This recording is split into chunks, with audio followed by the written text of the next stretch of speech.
کل ایک اچھا ہمارا ایک آپ نے اسٹیپ لیا ہے، ایک گرینڈ الائنس جو ہے وہ ہم نے کل شام کو تشکیل دی ہے. اس میں 6 پاکستان کی پولیٹیکل پارٹیز ہیں اور ان لوگوں کے سربراہان نے مل کے یہ فیصلہ کیا ہے کہ ہم ایک پلیٹ فارم سے پاکستان میں جمہوری اقتدار کے فروغ کے لیے کام کریں گے.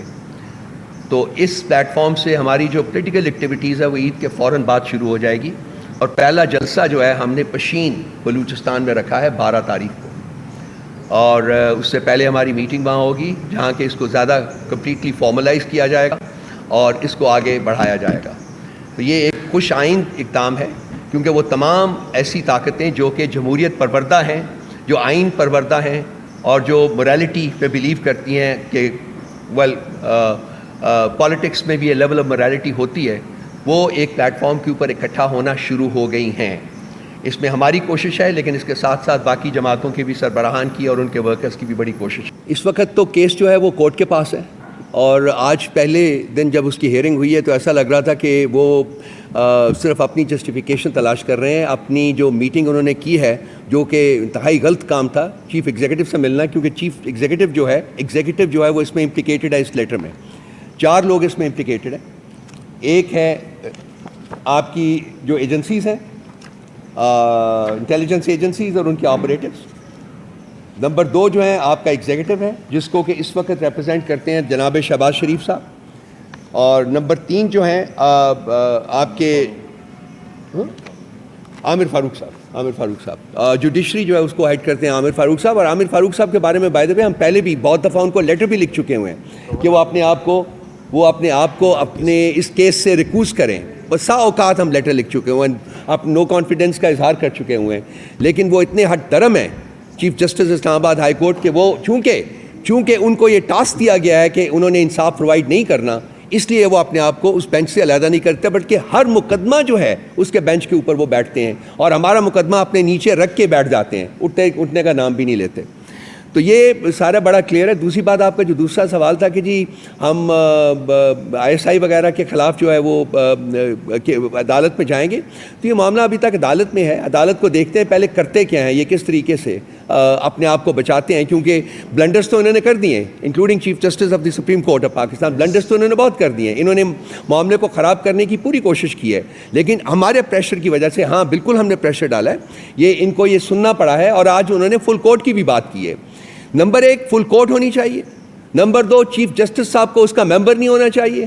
نمبر 3 پیونی جج کو، سینئر پیونی جج کو اس کا ممبر نہیں ہونا چاہیے. صرف پھر انصاف مل سکتا ہے، اس کے بغیر انصاف نہیں مل سکتا. اسی طرح اسلام آباد ہائی کورٹ میں چیف جسٹس صاحب کو ریکوز کرنا چاہیے یا ریزائن کرنا چاہیے. ان کی پریزنس میں کوئی انصاف نہیں مل سکتا. بشرا بی بی کے بارے میں کہ جی ان کا میڈیکل چیک اپ کرایا جائے اور ان کے بلڈ کے سیمپلس لے کے، چونکہ یہاں سلو پوائزننگ جو ہے اس کی یہاں بلڈ رپورٹ نہیں بن سکتی ہے. وہ 2 یا 3 ممالک ہیں دنیا میں جہاں کہ وہ بنتی ہے. وہ ہم نے ڈیمانڈ کیا تھا کہ ان کو بھیجے جائیں، اور ان کو یہ بھی کہا تھا، ہماری پٹیشن بھی پڑی ہوئی ہے جو کہ کورٹ سن بھی نہیں رہی ہے، کہ جی ان کو گھر سے نکال کے اڈیالہ جیل منتقل کیا جائے. اور اس کے ساتھ ساتھ ہم نے یہ بھی ریکویسٹ کی تھی کہ جی شوکت خانم میموریل کینسر ہاسپٹل کے جو ڈاکٹرز ہیں وہ ان کا معائنہ کریں. کوئی بھی ایک بھی جو ہماری ڈیمانڈ ہے جو کہ نارمل سرکمسٹانسز میں بھی جیل کے جو لاز ہیں، پرنسپل جو ہیں اس کے مطابق قبول ہوتی ہیں یا پھر مانتی ہیں، لیکن ایک بھی ہماری جو ریکوائرمنٹ ہے، ایک بھی ہماری ڈیمانڈ جو ہے اس کو ابھی تک آج تک میٹ نہیں کیا گیا. اور ان کی طبیعت نہیں سنبھل رہی. 5 ہفتے تقریباً ہو گئے ان کی طبیعت نہیں سنبھل رہی. تو یہ ایک جو پروجیکٹ ہے، پروجیکٹ ایلیمنیٹ عمران خان کا جو ہے، یہ میرا خیال اسی کی ایک کڑی ہے جو کہ اب انریول ہو رہی ہے، ہمارے سامنے آ رہی ہے. اور اس میں خان صاحب کو بھی آپ کو یاد ہوگا کہ پہلے انہیں پولیٹیکلی نیوٹرلائز کرنے کی کوشش کی گئی تھی، منہ کی کھائی تھی انہوں نے. اس کے بعد ان کو فزیکلی ایلیمنیٹ کرنے کی کوشش کی گئی تھی. اس میں خدا کے اللہ میاں کے کرم سے وہ بچت ہو گئی. اور اس کے بعد جو 3rd فیز انہوں نے لانچ کیا تھا وہ تھا کہ امپلیکیٹ کیا جائے ٹیررزم کے کیسز میں. اور 9 مئی جو تھا وہ اسی سلسلے کی ایک کڑی تھی. اور ہماری بسا اوقات ہم ہر دن یہ ڈیمانڈ اپنی جو رینیو کرتے ہیں کہ جی اس کی کمپریہنسو جوڈیشل انکوائری ہونی چاہیے. لیکن جوڈیشل انکوائری کرنے کے بغیر، اس کے مضمرات جاننے کے بغیر، ان کی وجوہات جاننے کی بجائے بغیر جو ہے وہ سزائیں جو ہیں وہ دی جا رہی ہیں، اور ہمارے آج بھی ہزارہا لوگ ہمارے جو ہیں وہ جیلوں میں پڑے ہوئے ہیں، اور ان کی کورٹس میں بہت سے لوگوں کو ان میں سے بیلز دیں، لیکن وہ بیلز جو ہیں ایک میں اگر ان کو چھوٹ ہوتی ہے تو اسی وقت ان کو عدالت کے احاطے سے ہی گرفتار کر لیا جاتا ہے کسی اور کیس میں.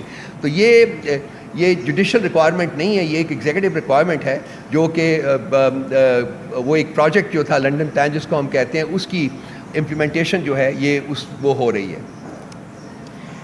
تو ہم آپ چاہتا ہوں کہ میں اپنی پھر وہ ڈیمانڈس جو ہیں جتنی میں نے کہی ہیں ان کو ہم ری ایٹریٹ کرنا چاہتے ہیں کہ بشرا بی بی کی جان کو خطرہ ہے، سیریس کنسرنز ہیں، خان صاحب سیریس کنسرنز ہیں، ہمیں سب کو پارٹی کو سیریس کنسرنز ہیں، اور ہم ری ایٹریٹ کرتے ہیں کہ ان کے بلڈ سیمپلز لے کے سلو پوائزننگ کی جو بلڈ سیمپلز جہاں بھی ٹریٹ ہوتے ہیں وہ کروائے جائیں.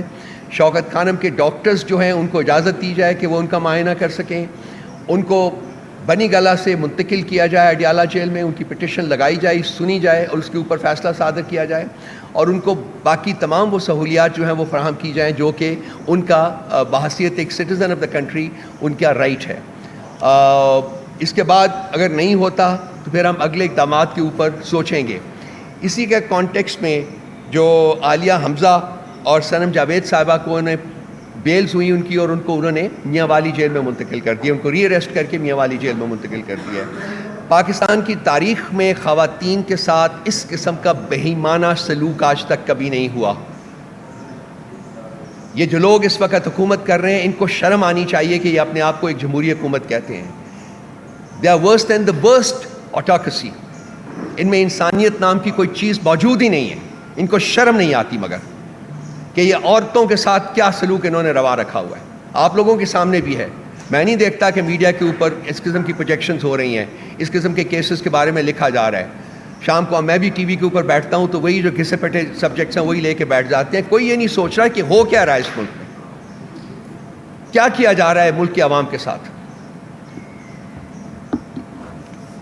بشرا بی بی کے بارے میں ونس اگین میں سب اپنی ڈیمانڈس کو ری ایٹریٹ کرتا ہوں، اور ہم میرا خیال ہے کہ ایک پٹیشن اور لے کے عنقریب ہم کورٹ میں جائیں گے، جو کہ ہماری جو ڈیمانڈز ہیں ان کو فیسیلیٹیٹ کرنے کی طرف ایک اور قدم ہوگا.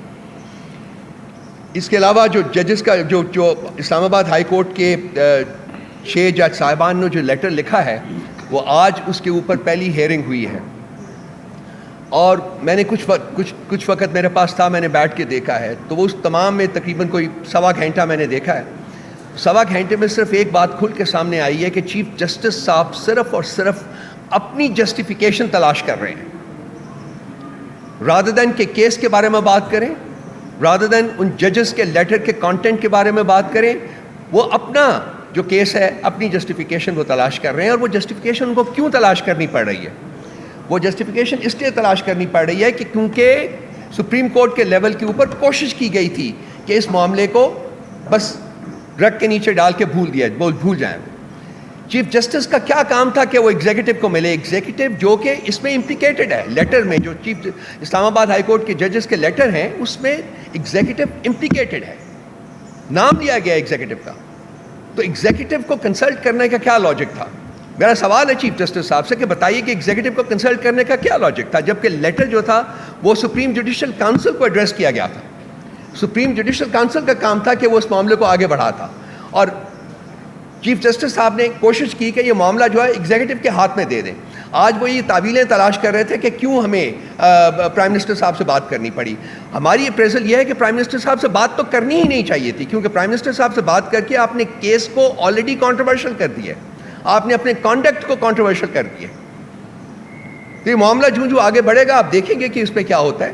لیکن جو کوشش کی جا رہی ہے، جو سامنے آ رہا ہے بالکل وہ یہی ہے کہ اس معاملے کو دبا دیا جائے. اور اس کے بعد کل شام کو جب اطلاع آئی تھی تو اسلام آباد ہائی کورٹ کے ججز کو 8 کے 8 ججز کو including the chief justice in کو کوئی ایک لفافے ملے تھے جن میں اینٹراکس وغیرہ کا کوئی اس وقت کوئی یہ تھا کہ اس میں کوئی ایسی پاؤڈر بھی ہے.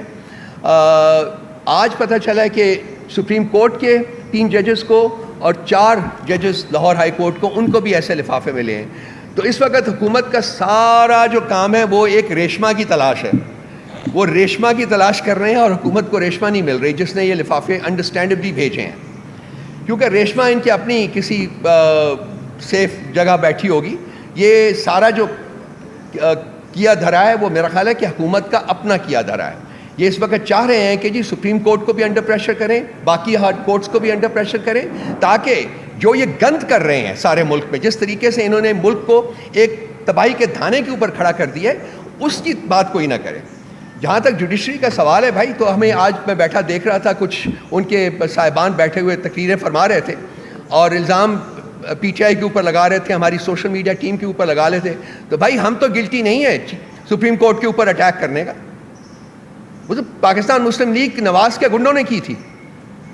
ہم تو اس ٹیلی فون کال کے رسپانسبل نہیں ہے مسٹر قیوم اور شہباز شریف کے درمیان ہوئی تھی, وہ ہمارے کسی لیڈر نے تو نہیں کی تھی.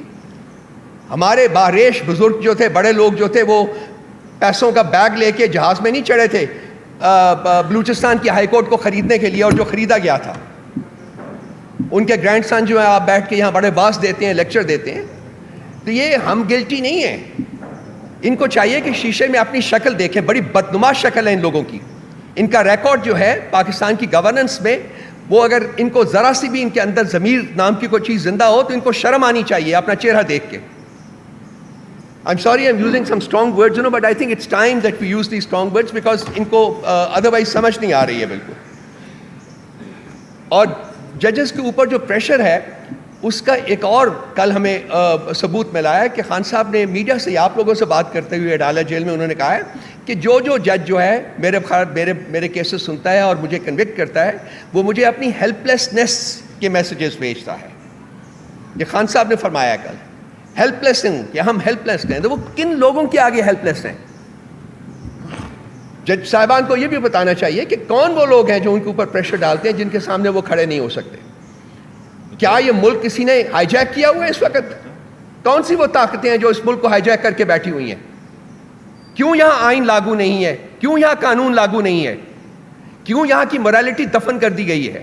وہ کون سی طاقتیں ہیں؟ ہم جاننا چاہتے ہیں, ہمیں پتہ چلنا چاہیے کہ وہ طاقتیں کون سی ہیں جنہوں نے اس ملک کو ورچولی ہائی جیک کیا ہوا ہے. اور جو جج صاحبان کہتے ہیں جی کہ ہم ہیلپ لیس ہیں, ہم نہیں کر سکتے. جب میں ڈالہ جیل میں ملنے جاتا ہوں خان صاحب کو کورٹ کی اجازت کے باوجود, تو وہاں میں بھی یہ لفظ سنتا ہوں. جو جیل سپرنٹینڈنٹ ہے وہ کہتا ہے جی کہ آئی ایم ہیلپ لیس, میں آپ کی ملاقات نہیں کرا سکتا, I have a court permission 14-15 دفعہ, اور اس کے بھی الفاظ یہی ہوتے ہیں سر میں آئی ایم ہیلپ لیس. ہمیں پتہ چلنا چاہیے وہ طاقتیں کون سی ہیں جن کے سامنے پاکستان کا سارا سسٹم ہیلپ لیس ہو چکا ہوا ہے. آئین, قانون, موریلٹی سب کچھ دفن کر دیا گیا. کون ہے وہ لوگ؟ اگر انہوں نے کھیل کھیلنا ہے تو کھل کے سامنے آ کے کھیل کھیلیں, پتہ چلے ہمیں بھی.